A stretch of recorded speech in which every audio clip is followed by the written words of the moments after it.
Hey everybody, Dean Benard here with the next edition of Take 5, and today I want to talk about building trust. Now, when we're investigating a case, we often are going to deal with people who don't trust the system. And, they might not trust the process. They might not trust you. Even if you're an external party, why should they? How have you built trust? How have you done anything to make somebody feel confident that you're going to give them a fair deal, that things are going to be done in a way that everybody can be comfortable with, that they can feel things were done appropriately? And so I think it's a good question. When I've done a lot of talking about trauma-informed investigations, and I've even advocated for saying, hey, let's get away from the word trauma-informed and let's just talk about it being best practices to investigations. And one of those best practices is building trust. And the only way we can do that is through being committed to developing a reputation for fairness. Now, again, most people we deal with aren't going to necessarily know our reputation. They're not going to necessarily have information about things we've done in the past. And a lot of people we deal with may have had bad experiences. I did an investigation not long ago where the first thing I was told was, well, we don't trust, you, we don't trust the company, we don't trust the human resources department because in the past, X, Y, and Z happened. And that's fair. That's absolutely fair. People should be concerned about that. I'd be concerned if I was being investigated that I was going to get a fair shake from people. So, what can we do as investigators to help instill that trust? Well, I think the first thing is that we try to share a little bit of power with people. In other words, let's not be dictators in terms of how the process will unfold. Yes, we have a process we need to follow, but wherever possible, let's give people a little bit of say in things. Let's let people ask us all the questions they want to ask us in advance of getting into the nitty-gritty of the interview. I have no problem answering questions. I have no problem talking about my background. I have no problem justifying why I am a good person to do that particular investigation.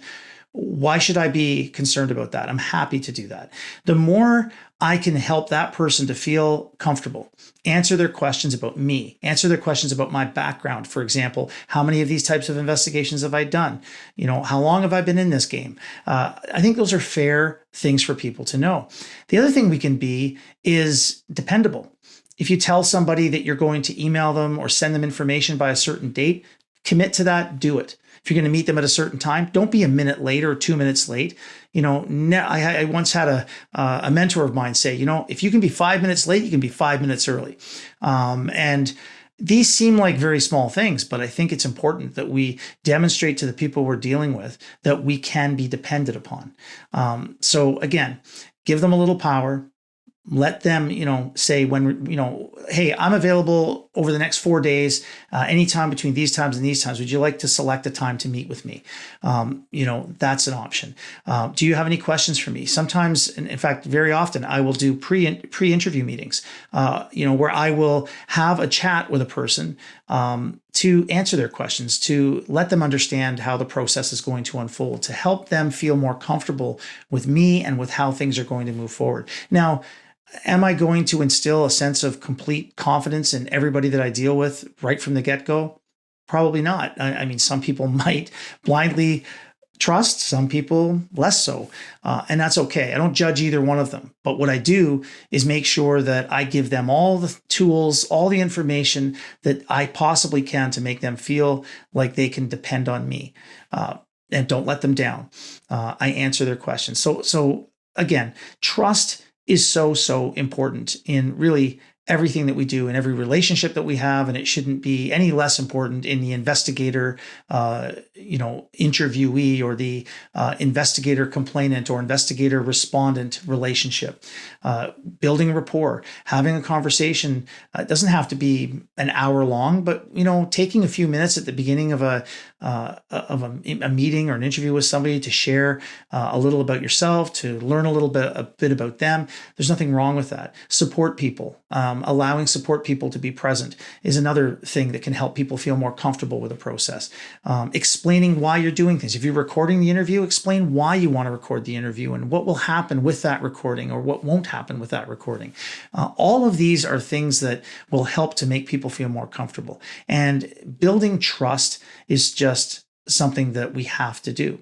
Last story, I once had somebody say to me, "You're the wrong person to do this investigation." And I'll tell you why. And they went on to provide, and I won't get into the details here, but they went on to provide a number of reasons why they thought I wasn't the right person for the job. And I said to them, well, let me try to address some of those things. Let's have a conversation about that. And hopefully after we have that conversation, you will feel more comfortable with me doing this, and then I was able to share with them previous cases, not details of them, but certainly my experiences in dealing with different kinds of cases. I was able to answer some of their questions. And by the end of that 10, 15-minute long conversation, they were comfortable with me completing the investigation. And I think that we owe people the dignity and the respect to engage in those conversations so that they feel good about who they're dealing with.